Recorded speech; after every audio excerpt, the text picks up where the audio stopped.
Today, my dear friends and family and all those wonderful people who decide to latch along for the ride, I am joined by the incredible Dr. Bacon.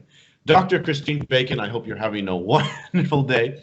Dr. Bacon is a professor of communications. She's down in Virginia Beach, and she also hosts her own radio show, Breakfast with Bacon. How are you doing, Professor Bacon? I am doing fantastic, other than the fact that I already told you that our air conditioning went out, which is the nature of the beast. So I must have done bad things as a child because God is teaching me right now. 86 degrees inside, it's just a balmy, cool temperature. Better now than in purgatory. Right? So, I agree. So one of the things But other than that, I'm doing great. Well, speaking of that, that's one of the things I do want to talk to you about, and that is the nature of faith in America. I want to kind of address this issue in a unique way. Most people just kind of bash, oh, well, everything's becoming secular and we're all going to die and yada, yada, yada. I disagree with that. I don't necessarily think that things are becoming secularized, but rather I think that they've become so nuanced. And so they've drawn out the metaphysics of reality, and they've inserted materialism. You can believe in God and be a total materialist. You don't understand what God is. You don't know what you're talking about. Because I do believe that the majority of Americans, and statistically it's true, the majority are not, they don't only believe in God, they claim to be Christian. It's a specific type of God believers. So could you talk about what are your thoughts on America and its sort of secularization of God? What are your thoughts on that? Well, I think first of all, it's sad, but the good side is I think there is a revival happening right now, because as this materialism, as you call it, the secularism, the human person is created for truth. And we seek it. And if you spoon feed me something that doesn't resonate with my spirit, not yet my intellect, because most of us aren't educating ourselves, but we are planted, I think, with this, I think you've probably heard this before, this God-shaped hole in our hearts, and we're looking for God. And whether we are Muslim or Jewish or Christian or, Catholic Christian or Hindu, we're seeking that. Okay, so right now I think everything is so disjointed. People don't know up from down.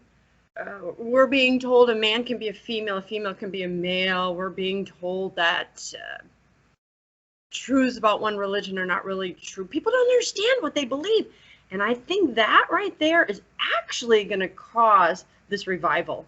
Because your generation, as we talked about yesterday, and I'm quite impressed with. People bash the millennials a lot. You've probably heard it being one, yes? Probably one or two, 20 times, yeah. Right, per day. But recent statistics that I have heard have said that the millennials, for instance, are the ones that are becoming the pro-life generation, for instance. You're not drinking the Kool-Aid because you want truth. You're not necessarily, in terms of the transgender argument, let's go with that one. Many millennials, most millennials are like, it's cool, man. I got it. I got your back. Well, I'm 54. I love the people in my life who have same-sex attraction as well, and even those who consider themselves trans. But your generation is the one that's going, but whoa, whoa, whoa. Not so fast, because living with these types of ideology directly, college campuses and so on and so forth, you guys are seeing the insanity that's also accompanied with it. For instance, the fact that there can be a such thing as a non-binary, and that you get insulted as a millennial if you don't call me by my chosen pronouns, for instance. Now, you asked me about faith, but all of this ties into faith, because it all ties into truth. What is truth? And seeking truth. I just want to know what is so I can live that peaceful life.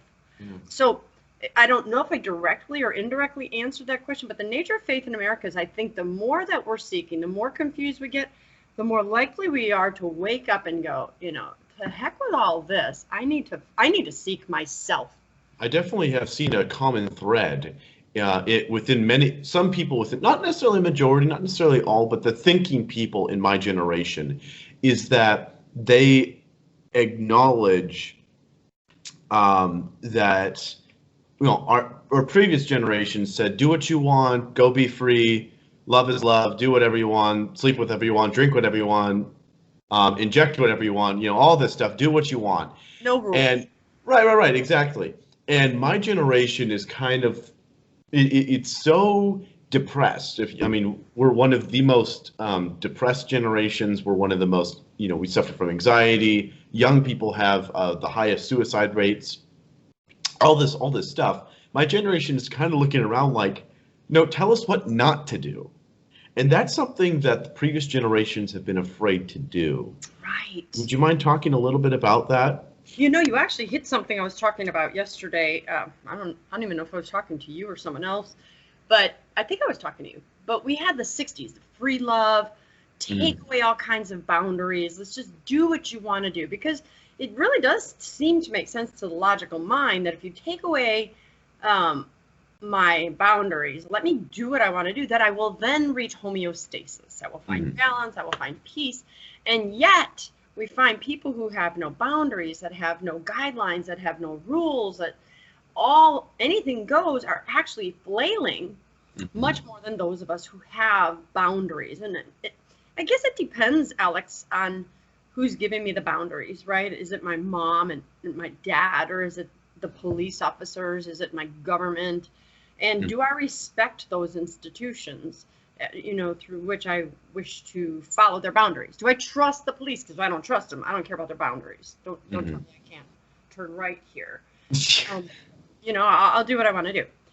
But, maybe I don't sound as intellectual as I should, but actually, I was talking to you yesterday. You have the PhD. I don't even have a bachelor's. Come on. It's really a side joke. I always joked about being blonde and having a PhD, and my PhD classmates got me a T-shirt that says "blonde and smart." So I needed to wear that just to prove to the population it wasn't an oxymoron. But it is fun though to joke about it. But as a PhD, I'm no different than you. I just have a lot more student loan debt and more education, right?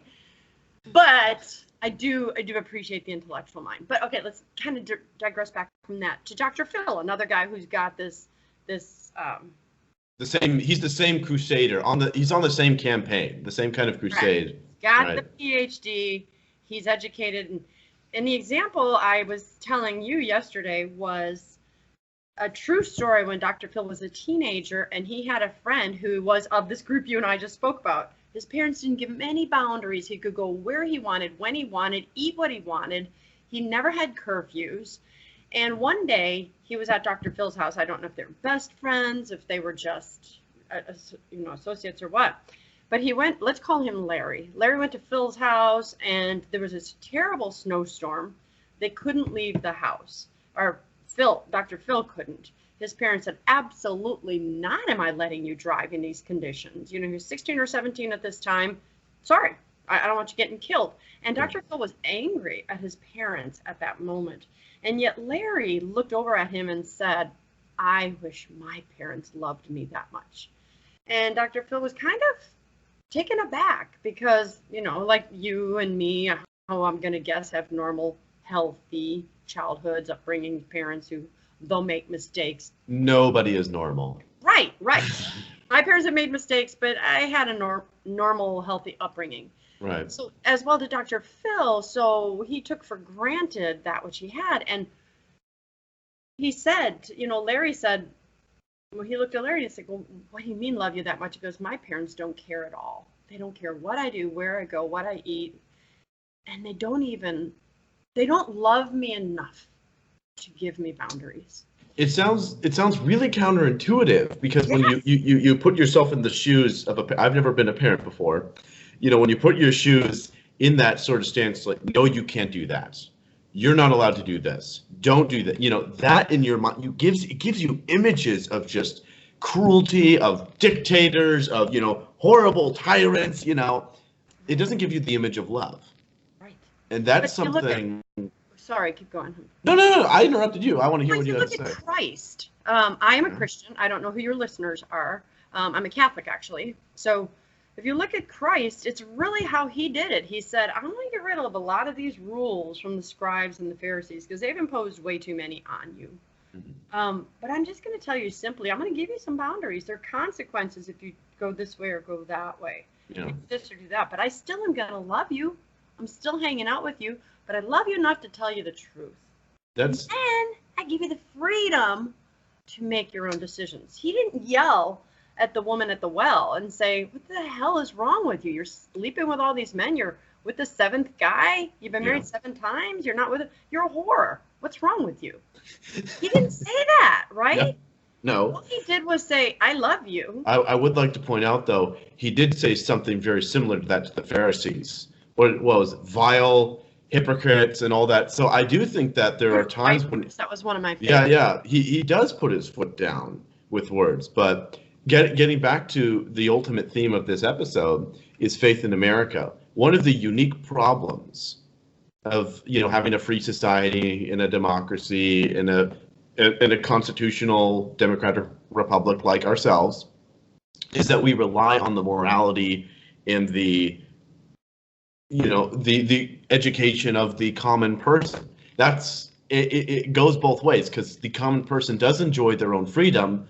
However, there's a certain burden that's placed on them. Unlike in a monarchy time, time of monarchy, you just rely on the elites to be wise, to be moral, to be educated. So it's sort of a trade-off. But the common people, they don't get any freedom. So because we have this freedom, we need to impose the boundaries on ourselves. If nobody imposes these boundaries, we're in trouble. We ultimately lose our freedoms, our right to be free, by not putting some restraints on our own evil natures. Do you think that's a problem with people not being able to restrain themselves? And I'm not necessarily speaking my generation, but all people in general. I would definitely not speak just your generation, because it started with the generation before you and before. I don't call it my generation, the 60s. I always grew up. I was born in. Were they perfect in the 50s? You're telling it was all. No. Oh, they were all perfect. Just I'm nothing wrong. Right. Yeah. Nothing went wrong in the 50s. Exactly. We should have all been born there. We would have been our best friends, right, Beaver? Yeah, right. Well, I mean, it was perfect for, assuming you weren't black or anything like that, Right. that, there were definitely glaring problems in the 50s. But there was no perfect generation. And growing up, I grew up in the 70s. I graduated from high school in the 80s, but I remember being grossed out by the idea of Woodstock and what had happened there. And you hear about all the hippies. We had the hippies live next door. And there has to be some sense of morality, because if there is this freedom, we still fight, whether we admit it or not, we still fight for our own morality. I don't know if that makes sense. It's like, but we don't realize that theft, like, let's take out sexual things and value-laden things that have to do with your feelings are really where people struggle today. Marriage, there's nothing wrong with divorce. Yes, there is. There's nothing wrong with, I don't know, everything that has to do with your heart. So let's take those out, and let's go with more tangible things like theft or murder. Why is it not okay? I have a friend in prison in Green Bay, Wisconsin. Why is he in prison for killing that woman? I mean, if we aren't supposed to have boundaries, why do we have the right to impose our values on him? Why can't he just kill that woman he killed her and walk free? Why are you restricting his freedoms? You asking, is that rhetorical, or are you asking me that? It's rhetorical. Oh, okay. Right? Okay. Why are we restricting his freedoms? Because morality dictates some boundary around societal freedoms. Yes. Let me drill down a little bit more. Say somebody's, if you're a Christian, you just look it up in the Bible. It's there, I'll lay it out for you. But if you do not believe in the Bible, but you do understand the need for some objective moral order in society. Nietzsche and Voltaire both loved bashing the church, but both agreed you need the church to sustain order in society. And I detect that a lot with a lot of secular folks. They agree, yeah, there needs to be an totally relativistic secular people, but they agree we need some kind of objective principles and values. Right. Where do they find them? How do they search for them? I think that's the problem. Isn't that the $1,000,000 question? Because Yeah. they don't want to follow the church. That's why I asked you. Yeah, they don't want to follow the rules of the Bible or the rules of the Quran or the rules of the Torah or the rules of any other religion. Where does it come from? Because it's always come from religion. To my knowledge, there's no society that has established norms, the ones that you're seeking, the truth, the core, let's all follow something. When that something, that truth, that core wasn't based on a faith, a morality, a God. Let's look at the United States Constitution, right? That's supposed to be separation of church and state, but at its core, the principles outlined in the Constitution are still based on many religious premises. The freedom of speech. Well, it's not necessarily religious, but you've got the right to bear. It does have the right to worship, including the First Amendment. Right. So we have the right to worship, but we still have these rights to, defend oneself. So my friend who's in prison for killing a woman should be there because, she didn't get to defend herself. Mm-hmm. I mean, I'm going to get into too specific of that. Sure, I understand, but right. But it's like he took away someone else's freedom, and that freedom was something the majority of the population agreed on. I think we're stripping away, Alex, what we used to agree on. I think if you have this big barrel, 90% of society used to agree that everything in this barrel we would all agree on, and there's 10% fringe. And then I think a generation later, 80% of what's in that barrel, and then a generation later, 50% of what's in that barrel. We're getting down to where there's barely any truth in that barrel left. Like, again, my only examples are like theft and murder, and even those are becoming convoluted. We can stealing from your boss at work is okay if he's a jerk or whatever. He's a jerk. He's got $1 billion. Whether we do or don't like Donald Trump, he's got so much money. Who cares if we take from him or shut down his business or whatever? Right. But what you're probably trying to get at as well is that there is that jump. I mean, people prior to the 60s and even between the 60s and until recently have been very comfortable saying, well, the Bible says so. And that's, if the Bible says it, that settles it. And that sort of mentality, yes, it made it intellectually easier for some people, but to say, don't do this because, for example, there's this one Jewish friend I have, and I agree with him that there are reasons why the Bible says what it says. There's reasons why it prohibits premarital sex. There are reasons why it says take the Sabbath off. And there's reasons why all these little itty bitty things. Now, translating that from, an ancient group of, agrarian folks, who wrote the Bible to modern day today, that really is the challenge of not, of implementing a moral society in America, as far as I see. And that's really where folks like you come in as communicators, is translating those laws, those ancient laws, into moral life and why people should make that jump. I keep thinking of an author as you're speaking, John Horvat. I don't know if you've heard of him. No, I'm not familiar with him. He's written a book called Return to Order. And he talks about this frenetic intemperance and how this frenetic intemperance is really at the core of societal problems. And if you want to just kind of boil it down, it's saying there must be order. And when we break order, of which we have the freedom to do, but when we break order, that's when the chaos comes. And then that creates more chaos. So if we go back to that, and I'm not talking religion, but I want you to hear how this just falls on top of religious premises. The idea that a child has the right to grow up with his biological mother and his biological father, right? So the four is the family, biological mom, biological dad, and their biological children. But then we have the divorce of the parents. So now the child has grown up with his biological, let's say, mom and another child's biological dad. So now we call him the stepdad.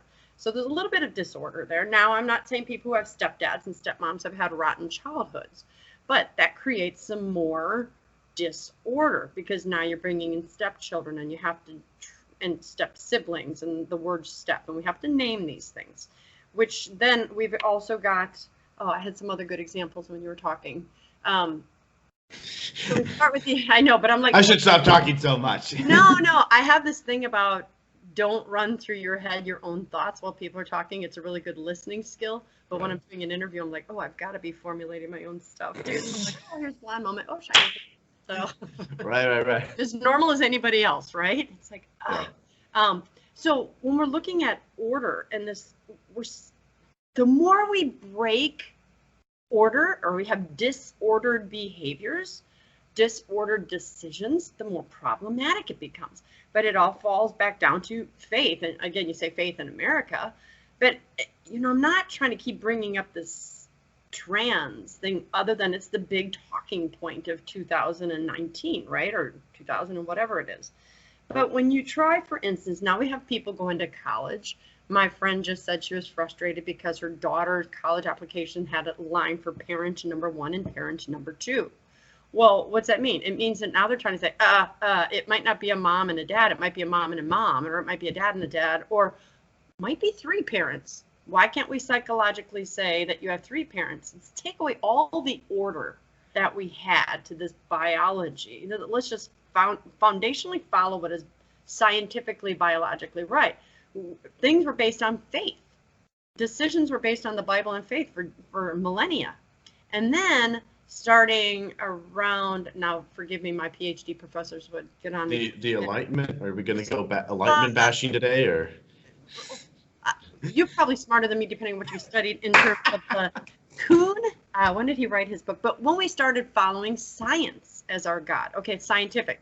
If you can't prove it based on science, then it must not be right. So we've turned from faith to science. But now, logical positivism, yes. Okay, but now let's go with this trans movement. And now science isn't even going to be valid because scientifically we're binary. Scientifically, there's 7,500 different DNA markers. I'll bridge the gap between you and, or what you're saying and what modern trans activists are saying. They understand that biology is just 2 sexes, but they don't call it sex. They call it genders. Why? Because gender is your psychological feelings. Right. So if we don't like science, we refer to feelings. That's general, and usually we use feelings. It overcomes science. So we don't feel like it's a baby. We feel like it's just a fetus clump of cells. It's not a living thing. We don't feel like we're male. We feel like we're yada, yada, yada. And so if you use feelings, which is a subjective decision-making function, now we're turning from science. We're creating more chaos.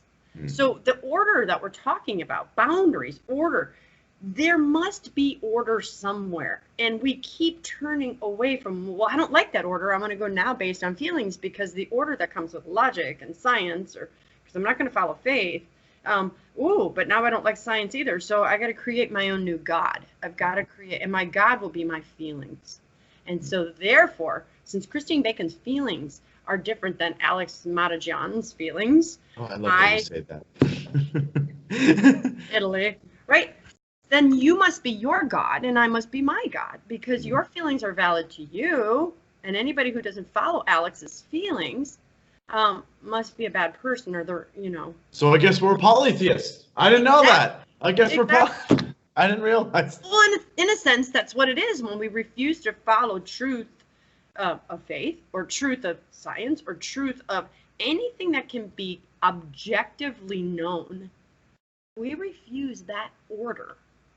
We're creating chaos. We're creating confusion. We're creating, as you said, which I agree with, these polytheistic faith in our nation.